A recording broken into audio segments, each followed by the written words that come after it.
Magandang umaga po sa inyong lahat, sa mga pastors na nandito sa aking harapan. Ako po'y natutuwa na nariyan kayo. Salamat sa Panginoon. Pero kinakabahan ako kapag mayroong mga pastor. Lalo na po pag meron po o mas matanda sa akin. Magandang umaga din po sa Pigkarangan Bible Baptist Church. Salamat po sa Panginoon na ako po muli nakarating dito at sa pagkakataon na ipinagkaloob po sa akin sa pribilehiyo that I can preach the word of the Lord. So sa umaga pong ito, nandito po ako dahil naghatid ako ng aming estudyante from Palawan at nabigyan po ako ng pagkakataon na makapagsalita po sa inyong harapan sa umaga pong ito. Okay, I'm Pastor Zuriel Daito from Faith Life Bible Baptist Church in the southern part of Palawan, that's Bataraza. So halos nasa dulo na po kami ng Bataraza. Kung tatanungin niyo po ako, kamusta yung El Nido, hindi ko po alam kung ano yung El Nido dahil malayo po sa amin yon. Well, by the grace of God, no, salamat sa Panginoon na mayroon pong gawain ng Diyos saan mang lugar sa Pilipinas. Ganon din po dito sa inyo o dito sa Mindanao. It's a great blessing mga kapatid na ako'y nakarating sa inyo dahil mayroon po kaming mga estudyante na nakapagtapos po dito. So we have two, no? Si Brother John and Brother Gabriel. So ako po ay natutuwa dahil sa inyo pong pagmamahal, no, sa mga gawain. Sila po ay na-train ng maayos dito at sila po ay katulong o kung sa Bisaya, katabang na nako sa buluhaton sa Ginoo. So, kamao ko magbisaya dahil nag-graduate po ako sa Cebu, sa Katipunan. Okay, kaya may Bisaya pang naiiwan. Pero kamao jud ko magbisaya. Pero hindi lang ako maka-straight ng Bisaya. Paumanhin po sa inyo. Okay, tayo po tayong lahat. Let's read our Bible. In John chapter 12 verse 28, habang nakikinig po ako kanina, tinitingnan ko, sabi ko yung mensahe talagang pareho, halos magkarugtong. Sa mensahe kanina dito po. Alam niyo po, mahalaga po sa isang simbahan, ang atin pong message, if our message wala si Kristo, useless po ang mensahe. The messages of special numbers, our choir, kung hindi si Kristo ang naitataas, the song or the messages, wala pong halaga. So sa umaga pong ito mga kapatid, ang pamag ng atin pong mensahe is lifting up Jesus. Amen? We should lift up Jesus in this pulpit. Amen? Hindi kung sino mang tao o kung sino mang politiko, kundi si Jesus. Siya dapat ang maitaas, amen, sa atin pong mensahe. That's why in this verse in chapter 12 ng John, verses number 28 down to 33, the Bible says, basahin ko po, sundan po ninyo, Father, glorify thy name. Then came there a voice from heaven saying, I have both glorified it and now glorified it again. And the people therefore that stood by and heard it said that it thundered. And others said, an angel spake to him. Jesus answered and said, this voice came not because of me, but for your sakes. Verse number 31, now is the judgment of this world. Now shall the prince of this world be cast out. And if I, verse number 32, if I be lifted up from the earth, will draw all men unto me. Verse 33, this he said, signifying what death he should die. Pagpalain po ng Panginoon ng kaniyang mga salita na atin pong binasa. Tayo po'y saglit na manalangin. Mapagpalang Diyos na makapangyarihan sa lahat. In the name of the Lord Jesus Christ, nagpapakumbaba po kaming dumudulog sa inyong banal na trono, Panginoon. Thank you once again na kami po'y malayang makapag-aral ng inyong salita sa dakong ito. Salamat, Panginoon, sa inyo pong pagmamahal sa bawat isa sa amin. Bunga kami, Panginoon, ng kaligtasan na inyo pong ibinigay o regalo sa pamamagitan po ng aming Panginoong Jesucristo. Ama, sa oras pong ito, help us, Lord, and give us more understanding. Sa oras pong ito, Panginoon, Ikaw nawa ang maitaas sa mensahe pong ito. Sa matamis na pangalan po ng aming Panginoong Jesucristo. Amen at amen. Maraming salamat. Tayo po ay makakaupo na. So, the purpose and the duty of every believer and every pastors and of every church of the Lord Jesus Christ can be summed up in the just three words: lifting up Jesus. Wala pong iba, mga kapatid.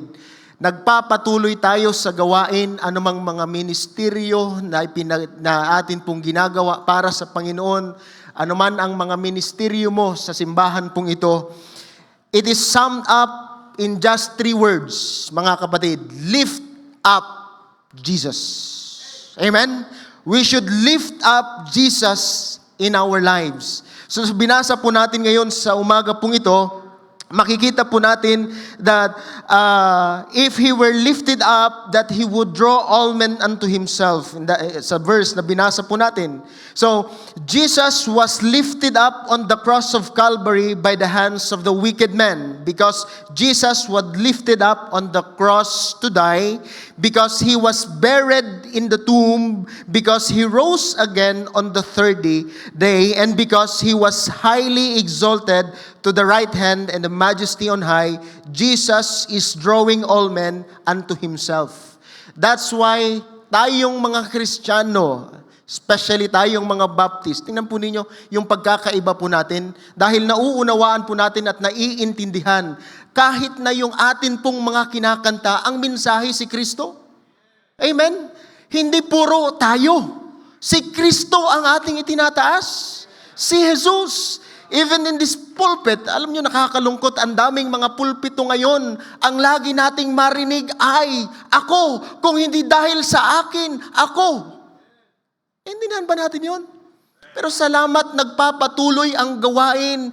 Kung ito yung pangako ng Panginoon, kung ako ay inyong itataas, I will draw all men. Amen? Alam nyo ba yung ibig sabihin ng draw? Mamaya sasabihin ko po yung draw. Matindi po yan. Kasi ang Diyos ang naglalagay sa kaniyang mga gawain. Lahat tayo because of the Lord Jesus Christ, and by that's the grace of the Lord Jesus Christ. So, that's why, mga kapatid, Jesus is still being lifted up today. And He is still drawing His elect unto Himself. So, the implication of our text that all God's saints, lahat ng mga ligtas, from Adam to Eve and to every last soul that will be saved, are drawn to Jesus through the cross. Sa kamatayan ni Kristo doon sa cross. Amen? Malinaw na po, sinabi na, hindi ko na po i-extend, mga kapatid. Kanina sinabi na po sa atin pong Sunday school, tayo po ay naligtas sa pamamagitan po ng dugo ng ating Panginoong Jesucristo. Amen? Sa dugo ng atin pong Panginoong Jesucristo. So, He is the only way. Amen? Siya lamang ang daan, katotohanan at ang buhay. Amen? Walang sino man ang makakaparoon sa Ama kung hindi sa pamamagitan ng atin pong Panginoong Jesucristo. As Jesus had been lifted up by His people over the centuries, He has been drawing His elect unto Himself. Amen? Ngayon, alamin po natin what it means, okay? What it means to lift up Jesus. Ano ba, mga kapatid, ang ibig sabihin? So, the Greek word of lifting up or lift up in our text, it is translated to exalt. 14 times and lifted up, and 6 times, mga kapatid, in New Testament, the word means is to lift up on high. Amen? Lift up on high or to exalt. Amen? Lift up or to exalt or to raise to dignity, the honor and happiness. Amen? So yung ibig sabihin po nun, kailangan nating itaas. Sa atin sa buhay po natin ngayon, tapos na si Kristo na itaas sa cross ng Kalbaryo, at ang sino mang tatanggap sa Kanya ay maliligtas. Ngayon naman, tayong mga ligtas, ano bang ibig sabihin ng to lift up Jesus. We need to exalt Jesus in our lives. Amen? Kailangan nating itaas si Kristo sa atin pong buhay. The Lord's word in our text, it means that Jesus would be lifted up to the cross, and on the cross, by which we had destroyed the power of Satan and purchased the salvation of we as people, tayong mga tao. So, ang ibig sabihin, the cross means victory. Amen? Dahil sa kamatayan ni Kristo sa cross, ang ibig sabihin po nito, victory. Amen? Victory over Satan. Victory over sin. Amen? Dahil sa kasalanan na namanan natin kay Adan.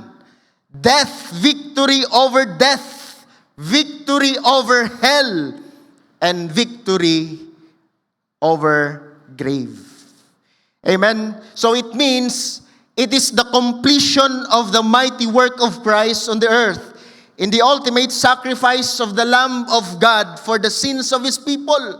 Hindi na natin kailangang ulit-ulitin pa. Amen? Tapos na, ginawa na ni Kristo, namatay na siya sa cross, itinaas na siya. Ang gagawin na lang ng tao, tanggapin si Kristo. Amen? Tanggapin ang kanyang ginawa sa cross ng Kalbaryo, sampalatayanan ang kanyang ginawa sa cross ng Kalbaryo. Siya'y namatay, inilibing at muling nabuhay para sa atin pong mga kasalanan. Amen? Kung hindi si Kristo naghirap, amen? Kung hindi niya sinunod ang kalooban ng Ama, hindi siya namatay sa cross ng Kalbaryo, walang dumanak, amen, mga kapatid, o sa mga bisita po ngayon, mahal ka ni Kristo.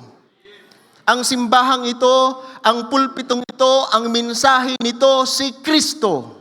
Walang iba. Walang ibang itinataas sa lahat ng mga kasimbahanan na nagtuturo ng kamatuoran. Amen? Yung simbahan na nagtuturo ng kamatuoran. Amen? Si Kristo ang tagapagligtas. Salamat, we have Pigkarangan Bible Baptist Church. Amen? Na nagtuturo na si Jesus ang daan. Amen? Si Jesus lamang ang kamatuoran. He is the truth. Amen? Siya ang daan. Wala nang iba. Siya ang katotohanan ng buhay. Ito yung mensahe na itinuturo po sa atin. We lift up Jesus today when we exalt His name, His person, and His work on the cross for the whole world to see. Amen? We give our faith promise giving. Amen? Amen? When we give our faith promise giving, yung atin pong mga giving nakakarating po sa iba't ibang lugar. Amen? Ako'y natuwa, mayroon pong mga Africans. Amen? Natutuwa ako because yun yung bunga ng atin pong faith promise giving.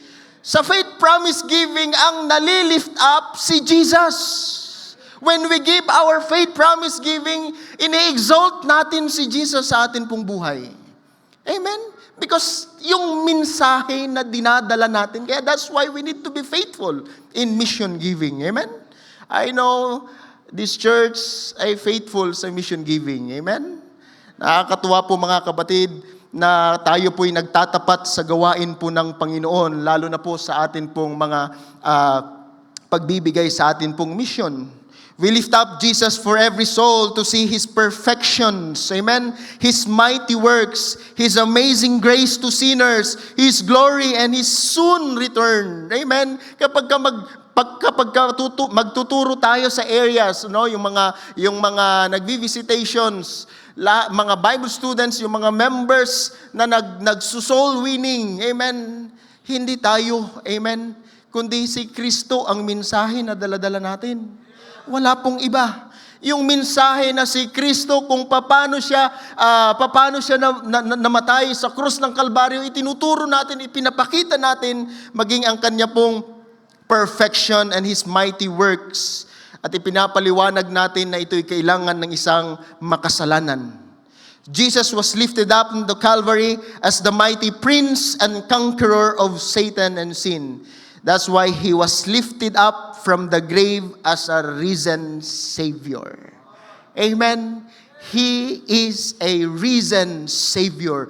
buhi ang atong Ginoo. Buhi si Kristo. Amen? Buhay. Kaya nga, tayo po, alam nyo, yung hymns, it is a celebration. When we sing, it is a celebration. At ang mensahe po nito, si Kristo. Amen? Kaya nga tayo, sinabihan po tayo kanina na tayong mga mananampalataya, huwag na tayong makinig ng mga worldly musics. Amen? Dapat ang laman ng atin pong puso, laman ng atin pong binubukan ng atin pong mga bibig, si Kristo. Yung kanyang pagkabuhay muli, si Kristo. Amen po? Yan po yung mensahe. Si Kristo ang kailangan pong itaas. We should lift up, Him up. Amen? Kailangan natin siyang i-exalt sa atin pong buhay. Walang iba kundi si Kristo. Ngayon, pangalawa, who is to lift up? Sino? Sino po ang dapat mag-exalt sa atin pong Panginoon? In our text, wicked men lifted up Jesus when they crucified Him. Amen? They are wicked men in the Golgotha.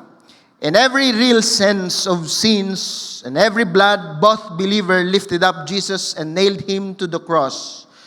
At the will of God, lifted up Jesus to accomplish the great plan of salvation. Amen? Yan po yung plano ng Diyos para ma-accomplish, mga minamahal, ang great plan of salvation para sa mga makasalanan o para sa ating lahat. Kailangan si Kristo maitaas. Remember, nung siya po ay napako sa cross. That's why, sino po who is to lift up and exalt Jesus today? Ngayon, sa atin, sino ba? It is the redeemed. Sino? Yung mga tinubos. Amen? Yung mga tinubos sa dugo ng atin pong Panginoong Jesucristo. Amen? It is the redeemed who must lift up Jesus and exalt His precious name. Especially the Lord's New Testament. Amen? The church. Amen? Tayong mga iglesia. The church. Amen? Baka yung pagkaalam niyong iglesia, yung iglesia. Amen? Yung INC. No. The church. The saved and baptized believers. Tayong mga tagapigkarangan. Amen?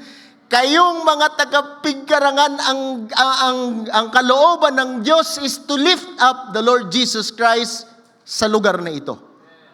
Exalt in your life. Si Kristo ang makita sa buhay natin. Nakakalungkot, maraming mga Kristohanon.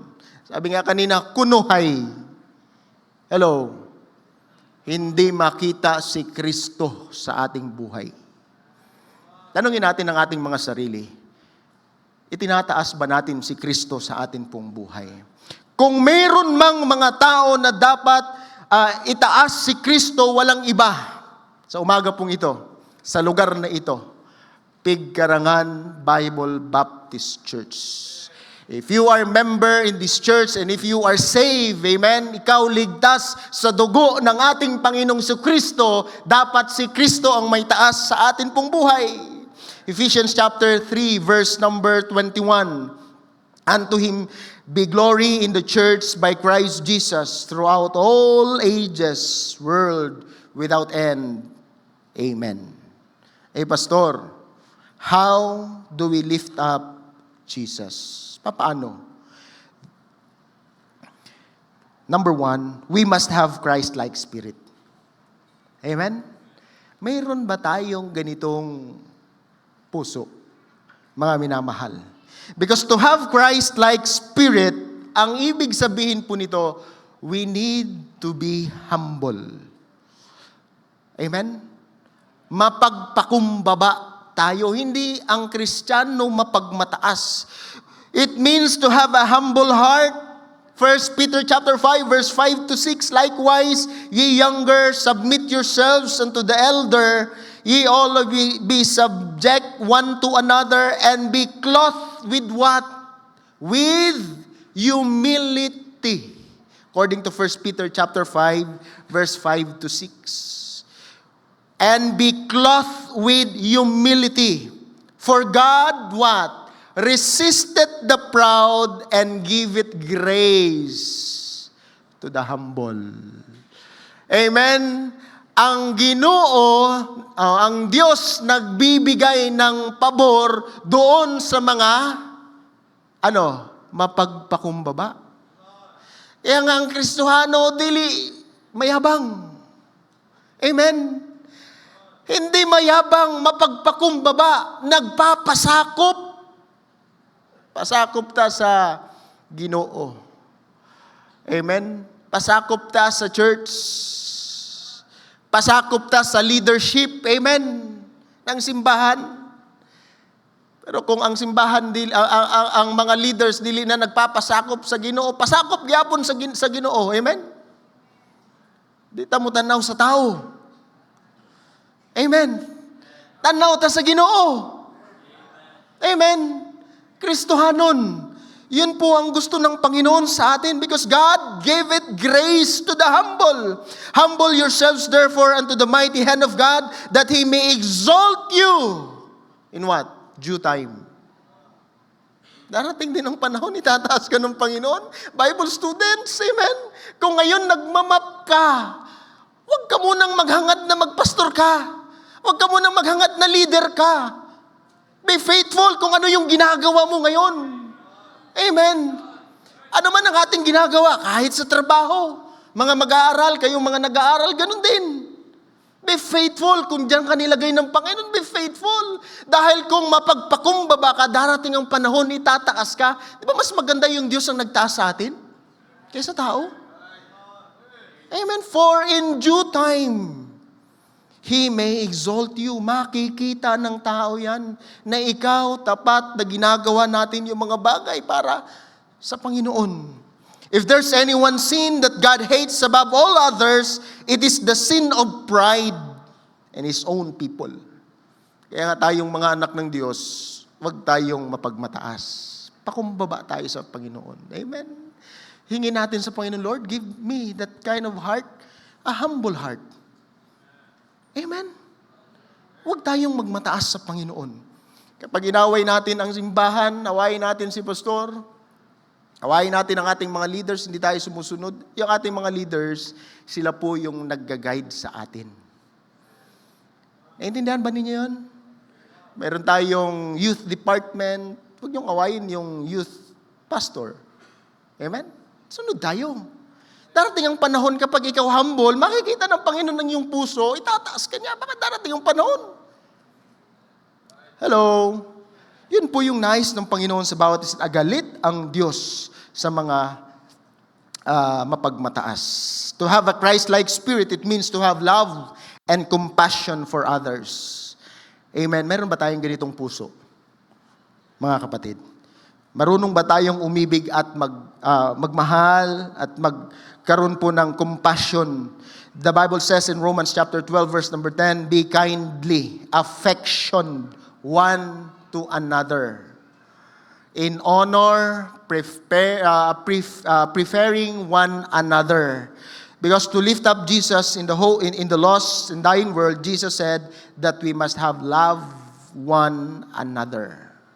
Amen? Yung pag-soul winning, di ba hindi natin binibigla? Di ba? Di ba meron tayong gusto sa family natin, gusto mong madala ang iyong pamilya, ipakita mo yung pagmamahal sa kanila. Yun po yung una eh. Yun ang first step eh. Ipakita natin sa kanila yung pagmamahal, yung compassion, maging dun po sa mga kaluluwa. Magkaroon tayo ng awa. Amen? Kailangan nila ng kaligtasan. Pero kung pupunta tayo sa area, tapos wala, hambugiro tayo. Amen? Hindi natin makita yung pangangailangan. No. Mga kapatid, napakahalaga po yung pag-ibig, yung pagmamahal, yung affection one to another with brotherly love. Yun po yung nais ng Panginoon sa atin. Amen? Para maitaas natin si Kristo sa atin pong buhay. Pangalawa, to lift up Jesus, we must be faithful to the Lord. Amen? Pagdating sa langit, hindi hingin ng Panginoon yung mga diploma natin. Hindi titingnan ng Panginoon kung ano yung natapos mo. Hello, thou good and faithful servant. Enter thou into the joy of the Lord. Ang katapatan natin sa Panginoon. To every pastors, ang katapatan natin sa pulong sa Ginoo. Hindi natin baguhin ang mensahe. Amen. To every preachers, to every Sunday school teachers, we should be faithful in the Word. Amen. Kailangan nating maging tapat. Tayong mga miyembro, tayong mga Kristohanon, magpadayon, maging tapat tayo sa gawain ng Panginoon. Huwag tayong tatamad-tamad sa gawain ng Diyos. Ayaw po ng Panginoon na tayo po'y tamad sa gawain ng Panginoon because faithfulness is being loyal, is being steadfast and dependable because God wants us to be faithful in our relationships. You, husband and wives, mga mag-asawa, be faithful to your wife, be faithful to your husbands. Amen? Kayong mga anak, be faithful to your family. Amen? Huwag niyong dauto ng inyong pamilya. Amen? Mahalin ng pamilya, be faithful to your family. Pangatlo, be faithful to your church. Hello? Naintindihan ba natin yon? Nilagay ka ng Panginoon dito para mag-faithful sa Kanya. Ito yung instrumento ng Diyos na mag-faithful tayo sa Panginoon, maglingkod. Kung sa Bisaya, maglingkod, upo eh. Pero sa Tagalog yung sinasabi ko ha. Serve the Lord. Amen? Serve the Lord with faithfulness. Be faithful in your relationships. Amen? Galatians chapter 6 verse 1 and 2, Brethren, if a man be overtaken in a fault, ye which are spiritual, restore such in one in the spirit of meekness. Amen? Considering thyself, lest thou also be tempted. Lest thou also be tempted, bear ye once another burden, so fulfill the law of Christ. Amen? Hindi lang tayo maging faithful sa atin pong relationships, be faithful also with all God entrusted you. Yung mga ipinagkatiwala sa inyo ng Panginoon, be faithful on that.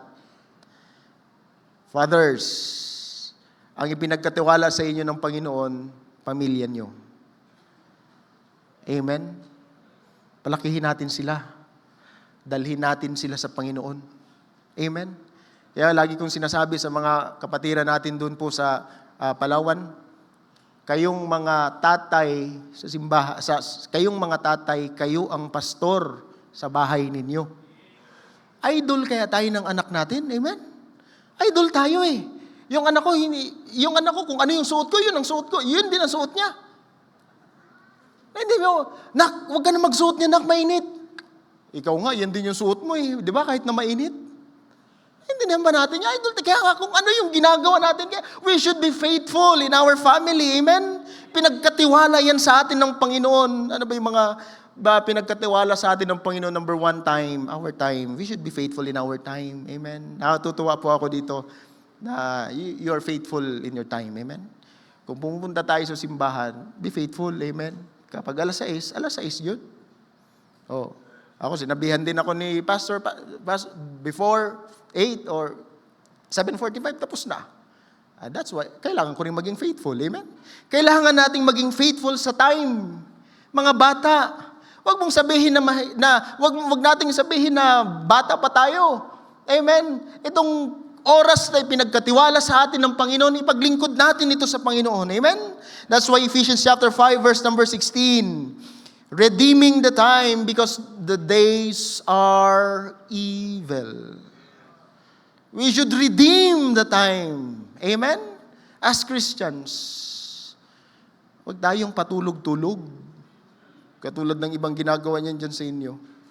Tulog na. Ang sarap naman talaga matulog eh. Amen? Huwag tayong tulog-tulog sa atong Kristohanong kinabuhi. Amen? We should redeem the time because the days are evil. Pangalawa, not only time, our talent. God gave us talent. Amen? Each of us has a gift from God, both natural and spiritual talent. Ang tanong, faithful ba tayo? Tinanong ako kanina ni Pastor King. Sabi niya, kamusta na yung isang estudyante ninyo? Sabi niya, ay sayang, magaling pa naman yun. Matalino yun, magaling kumanta yun. Pero kapatid, kung hindi tayo magpagamit sa Panginoon, wala din, useless ang lahat ng mga bagay. Lahat yan, haharap natin sa Panginoon yan. Amen? Because in 1 Peter chapter 4, verse number 10, as every man hath received the gift, even so minister the same one to another as a good stewards of the manifold grace of God. Kung anuman ang mga talent na meron sa atin, ipinagkatiwala yan sa iyo ng Diyos. Ang gusto ng Panginoon, gamitin natin yan dito sa gawain ng Diyos, sa Pigkarangan Bible Baptist Church. Magaan ang trabaho, ang gawain kapag tayo po ay nagpapagamit sa Panginoon. Amen? Pagamit natin. Amen? I know, kulang pa. Amen? Kulang pa yung mga naglilingkod sa Diyos. Ikaw dyan na nakaupo na hindi, na walang ginagawa, parte, hindi mo ginagamit ang iyong talent sa Panginoon, ipagamit mo sa Diyos. Amen? Ipagamit mo sa Panginoon. We should be faithful in our talent and also we should be faithful in our treasures. We should be faithful in our treasures. Amen? Pinagkatiwala lang yan sa atin ng Diyos. Amen? Kung ano man ang atin pong mga ipon, mga bagay na yan, ipinagkatiwala yan sa atin ng Panginoon. Amen? We are required to be faithful with the resources God has entrusted with us. Because if we are not, the Bible clearly teaches us that we will miss out on much. Amen? Kasi pinagpapala tayo ng Panginoon doon sa maliit. Kapag napagkatiwalaan ka ng Diyos sa maliit, pagkakatiwalaan ka niya sa malaki. Amen? Sa Biblia po yan. Hello? Minsan nagtataka tayo, bakit hanggang ngayon wala? Hindi ako pinagkakatiwalaan ng Diyos. Yung iba kong mga kasama, pinagkatiwalaan na ng Panginoon. Tanungin natin ang ating sarili, napagkakatiwalaan ka ba ng Diyos sa maliit? In our treasures. Amen? The Bible says, we should honor the Lord with thy substance and with the first fruits of all thine increase. Amen? We should honor Him. I-honor natin ang Panginoon. Amen? Alam niyo yung kasunod? Minsan gusto natin, ito lang Sa verse number 11, ng Proverbs 3, verse number 9 to 10. In verse number 10, ito lang yung gusto ng mga mananampalataya. So shall thy barns be filled with plenty, and thy presses shall burst out with new wine. Yan lang yung gusto natin Amen? Pero hindi natin ino-honor yung Panginoon sa buhay natin sa pamagitan po ng ating pong treasures. Amen? Hindi lang sa talent, hindi lang sa time, hindi lang sa talent, even in our treasures. Amen? And also be faithful to your church. Amen? Attending. Be faithful, attending. Amen?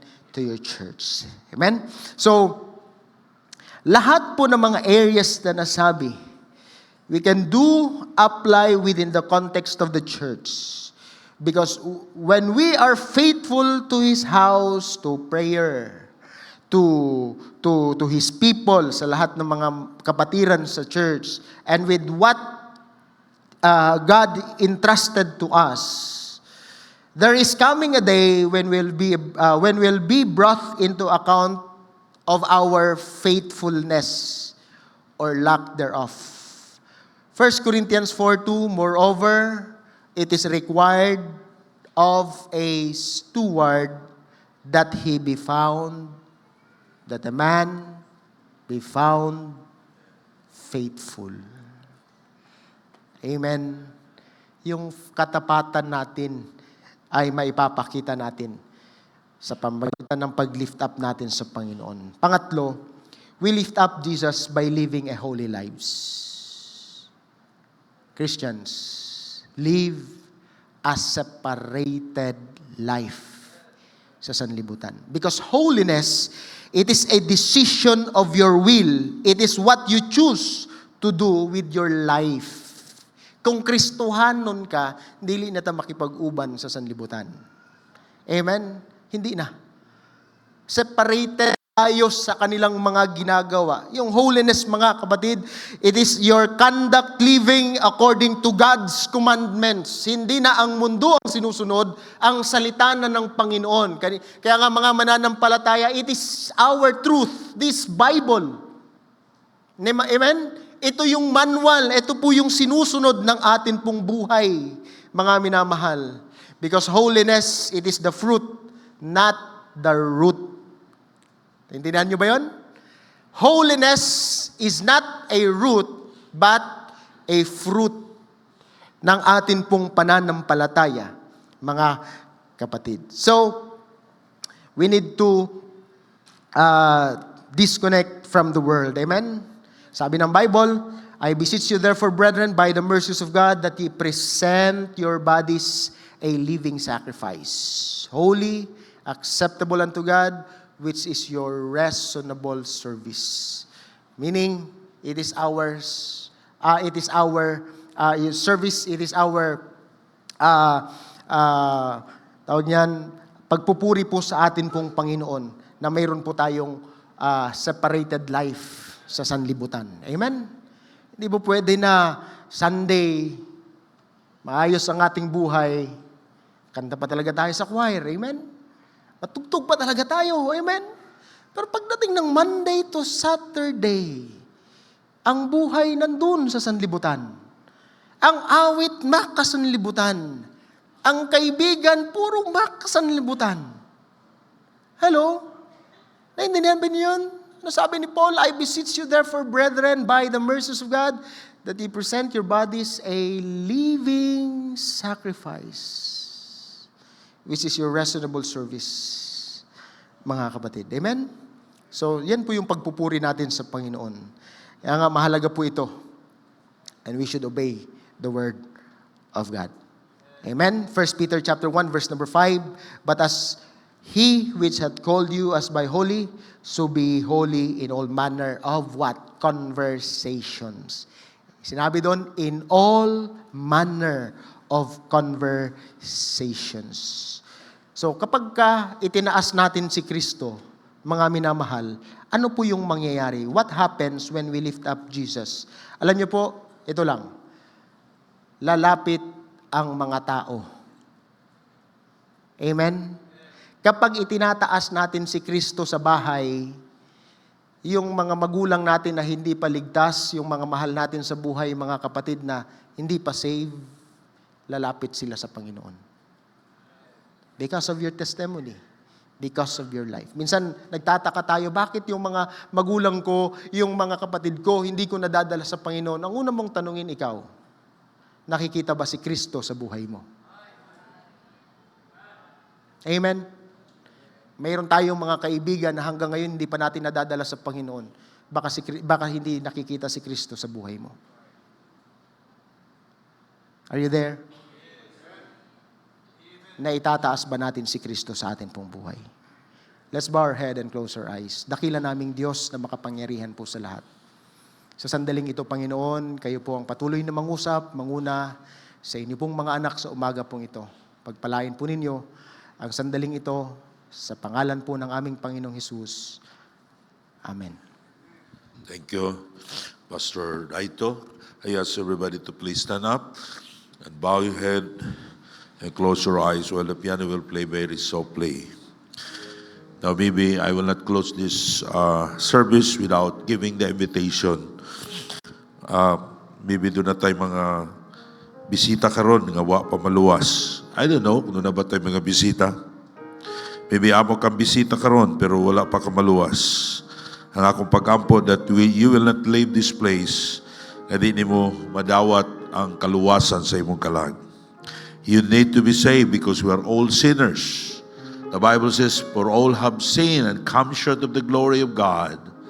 Ug ang bayad sa sala, mao ang kamatayon. Ay kaduhang kamatayon, mao ng imperno. Kung mamatay ka, nga wala mapasaylo ang imong mga sala, nga wa ni mo madawat si Jesus Christ, nga imong maluluwas, ang imong kalag itambog sa linaw nga kalayo. But the Bible says in John chapter 3 verse 16, for God so loved the world that He gave His only begotten Son, that whosoever believeth on Him should not perish but have everlasting life. Maybe this morning, mayong ka, Pastor, I want to be saved. Akong dawaton si Jesus Christ karon nga akong bugtong og personal nga maluluwas. Kung amo ka bisita karon, maybe dugay na ka na simba pero wa ka makasiguro sa imong kaluwasan. You feel that you are not saved. Mayong ka, Pastor, I want to be saved. I want to accept the Lord Jesus Christ as my Lord and Savior. Ang imong buhaton, ipataas lang ang imong tuo nga kamot. Ado na ba? Just raise your right hand. Pastor, I want to be saved. I want to accept the Lord Jesus Christ as my Lord and Savior. Taas ang imong kamot. Ado na ba? Ado na ba? Raise your right hand. Raise your right hand if you are not saved. Dawata si Kristo nga imong maluluwas. I presume that all of us are saved. Maybe God speaking to your heart. Imong nasabtan ang mensahe karon. What a great message nga atong nadunggan karon. Nga imong ipataas ang Ginoo sa imong kinabuhi. By humility, by faithfulness, by living in a holy life. If God speaking to your heart, why you will not come to the altar?